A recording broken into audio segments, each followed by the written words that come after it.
యేసుక్రీస్తు నామంలో అందరికీ శుభవందనాలు. ఈరోజు దేవుని వాగ్దానమైనటువంటి యోహాను సువార్త 3:16లో దేవుడు లోకమును ఎంతో ప్రేమించెను కాగా తన అద్వితీయ కుమారునిగా పుట్టిన వాని యందు విశ్వాసముంచు ప్రతివాడును నశింపక నిత్య జీవం పొందినట్లు ఆయనను అనుగ్రహించెను. ఈరోజు ఈ వాక్యము దేవుడిచ్చినటువంటి వాగ్దానం కనుక దీని గురించి కొన్ని విషయాలను మనము ఈరోజు నేర్చుకుందాం. ఈ మాటలు ఎవరు పలికారంటే యేసుక్రీస్తు ప్రభువారు రాత్రి వేళ తనను కలిసిన నికోదేముతో చెప్పిన మాటలు.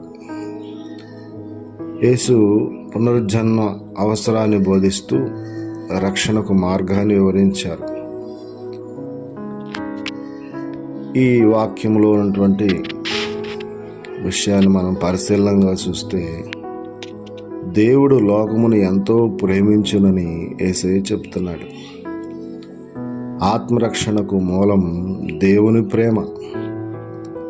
దేవుని ప్రేమ కేవలం మంచివారికే కాదు, పాపులందరికీ. ఉదాహరణకి తప్పు చేసిన కుమారుని తండ్రిని మళ్ళీ ఇంటికి చేర్చుకున్నట్లే దేవుడు లోకాన్ని ఎంతో ప్రేమించాడు. పాపులను ప్రేమించి రక్షించాలనుకుంటున్నాడు. తన యొద్దకు మరలా చేర్చుకోవాలనుకుంటున్నాడు. రెండో విషయం ఏముందంటే తన అద్వితీయ కుమారుని అనుగ్రహించును రాయబడింది.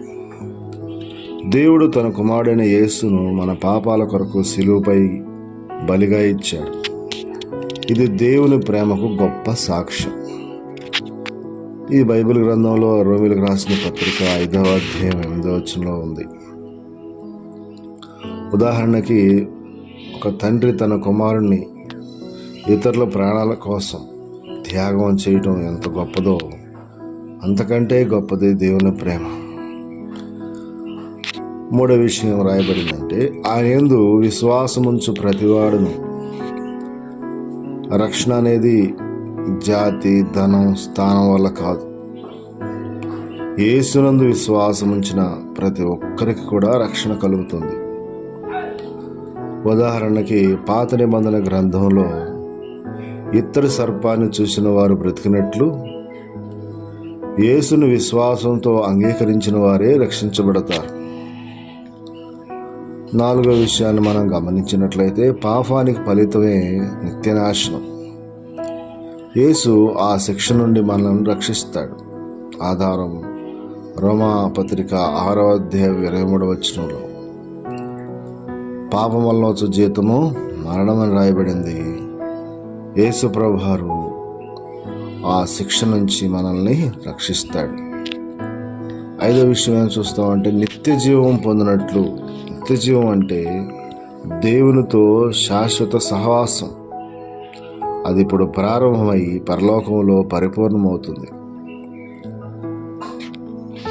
ఇందులో యేసయ్య చేసినటువంటి విషయాలు, బోధించిన విషయాలు ఏంటంటే దేవుడు ప్రేమ గలవాడని చెప్తున్నాడు.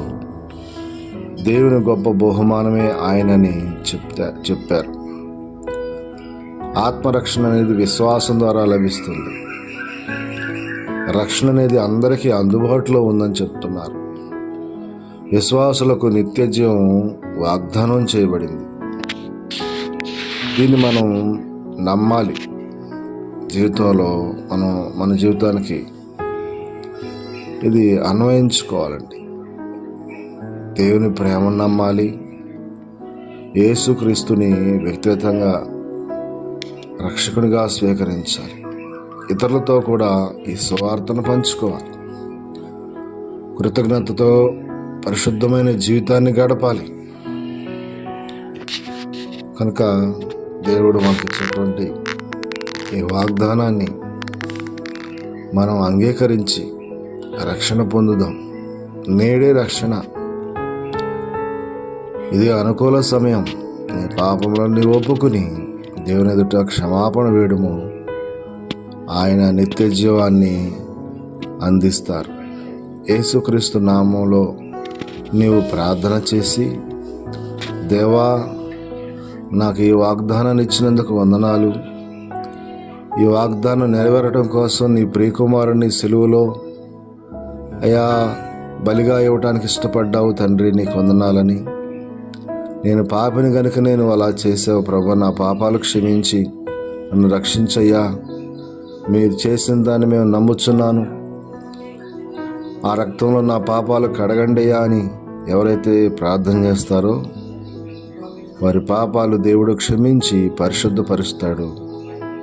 అట్టి ధన్యత ఈరోజు నాకు మనందరికి కూడా దేవుడు అనుగ్రహించినటువంటి ధన్యత కనుక ఆలస్యం చేయక దేవుని వాగ్దానాన్ని స్వతంత్రించుకును.